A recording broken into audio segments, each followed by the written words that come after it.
Let's talk more about being trauma informed. Hi, and welcome to Trauma Informed Conversations podcast. My name is Karen, and I'm glad you're here. I want today to talk about a specific principle that is included in being trauma informed and is very important to understand. But first, I want to back up just a little bit and refresh, remind everyone of why I am talking about this. Because language is important. Let's just start there. Language is important.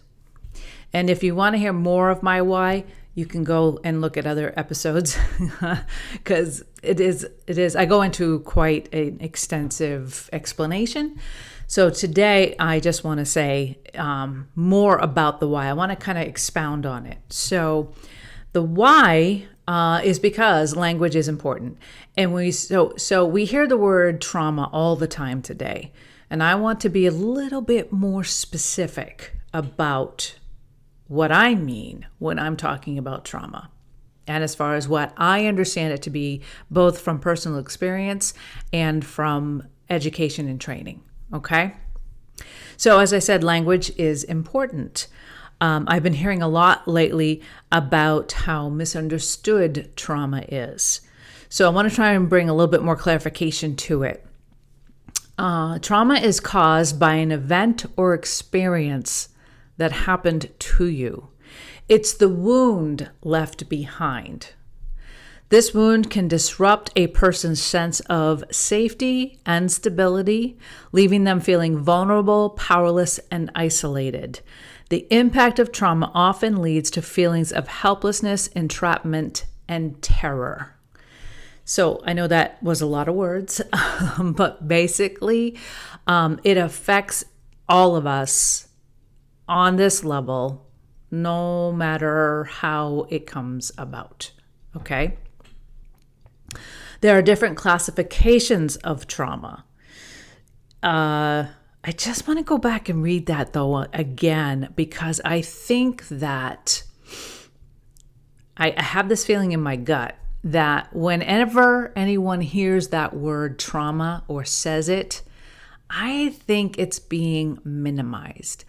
And I think that that's the problem with so many of us not really grasping the need to understand and to be trauma informed. So let me just read that one more time, okay? Trauma is the wound left behind from an experience or an event. This wound can disrupt a person's sense of safety and stability, leaving them feeling vulnerable, powerless, and isolated. All right?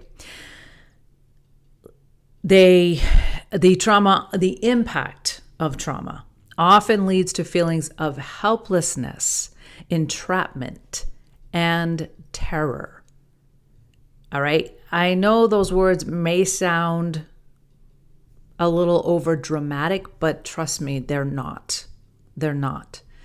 And this is why I'm talking about it, because I really want to bring attention to this and really help people understand the impact that comes from an event or an experience that leaves trauma, the wound of trauma. All right. So let's move on to the different classifications of trauma. This is something I haven't gone into yet, and I want to bring it about now that we've been talking a little bit about trauma. Let's go in and dive in a little deeper. All right, so we have 3 classifications right now of trauma: acute, chronic, and complex. Acute, chronic, and complex. Acute results from a single, often unexpected event, like a car accident, a natural disaster, or you witness a violent incident, okay? So that's like unexpected. Chronic occurs when distressing experiences are repeated over an extended period, such as domestic violence, long-term abuse, or living in a war zone.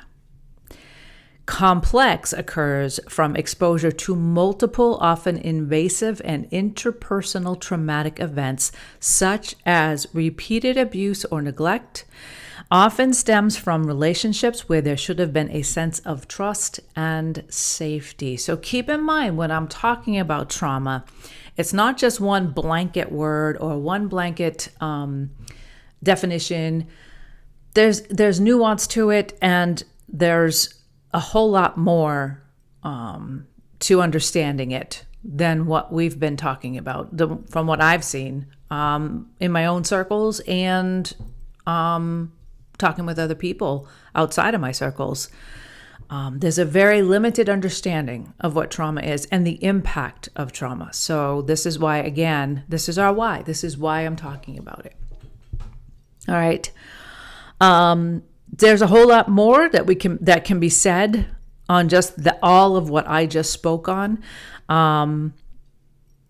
because trauma can affect the same person in different ways, or it can affect the same traumatic event. So an event has happened and two people there experiencing this event, and they could be affected in different ways because of how all of the personalities and just how we view things, and all of that is really dependent on the impact of the trauma.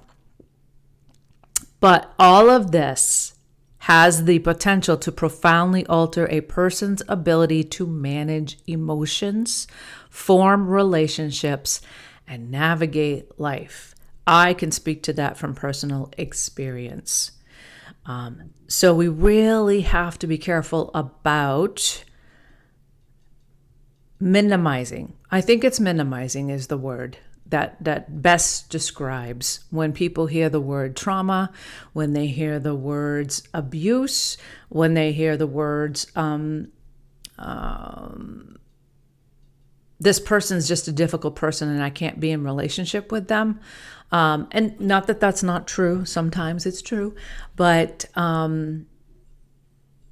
it's important to understand that if a person has been traumatized and they are suffering from the impact of trauma, this could explain a lot of their behavior. This also is why I want to help you understand how important it is to have the right responses.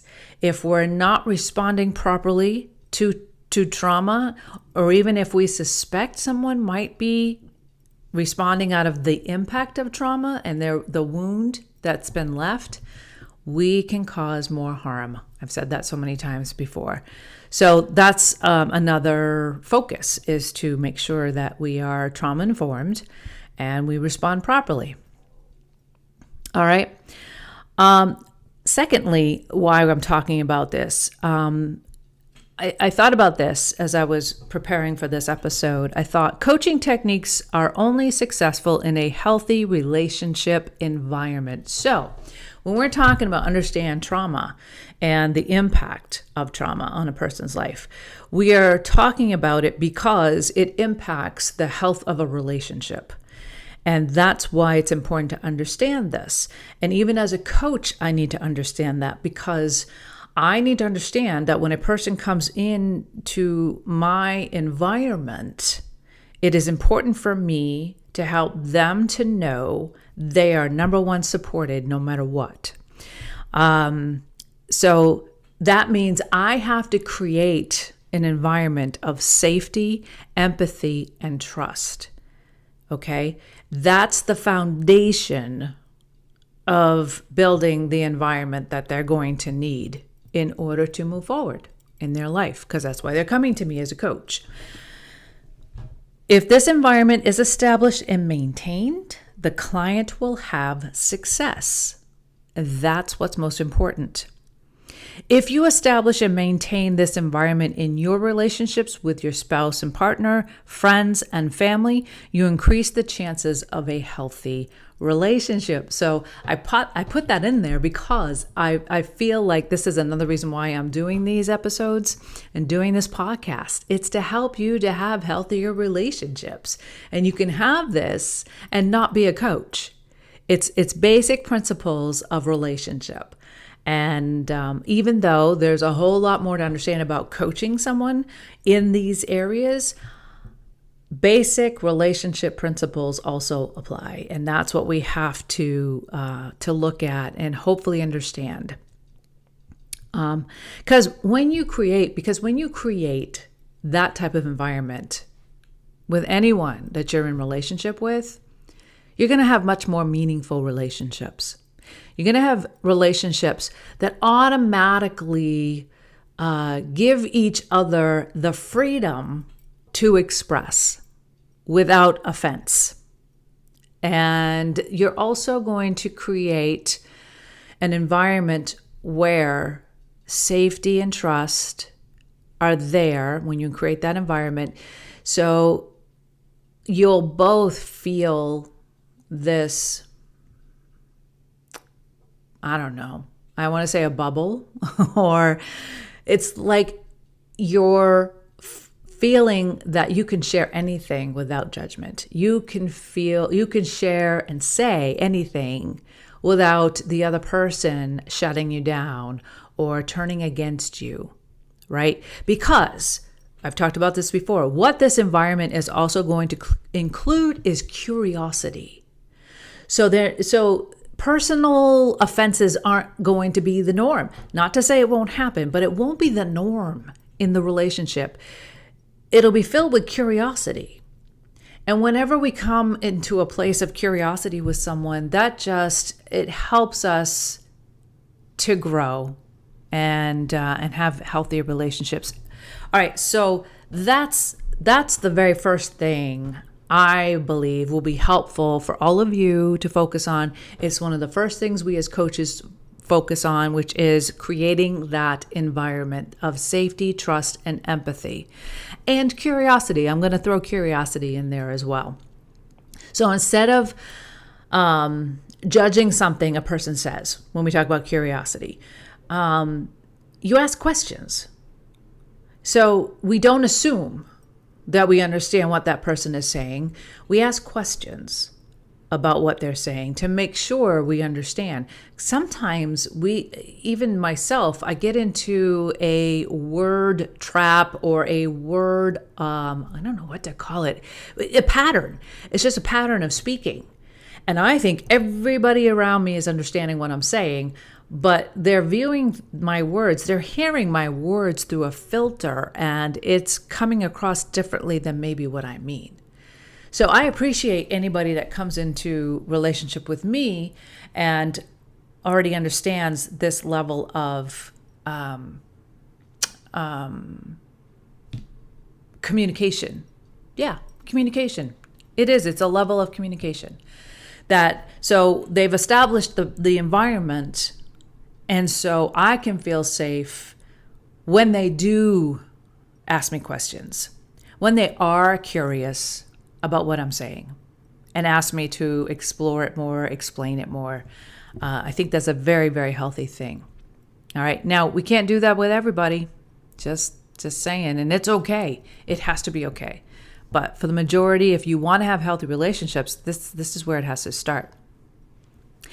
So one of the very first things is environment, creating the environment that we need in order to be healthy. The second thing, we're going to move on now to another principle that we coaches focus on in our coaching sessions and in the environment. And what we bring to it next is called actively listening. And I can already tell I'm going to have to split this up into a part 2 because I'm already well into this video. And I'm trying to keep them short and sweet so that you can process the information. So I think what I'm going to do is I'm going to stop this one at this point and come back for a part 2. I'll go ahead and just record it and I'll upload it. But I want you to hear so much of what I'm saying and process it that I don't want to make it too lengthy. Okay. So I hope that what you heard so far was helpful. I know it was a bit more information than what I've given in the past, and please leave your questions. If there's something I said that's not resonating or not clear, then please leave your questions in the comments. I'd love to hear them. All right, so hang on with me. Part 2 is coming. We'll see you soon.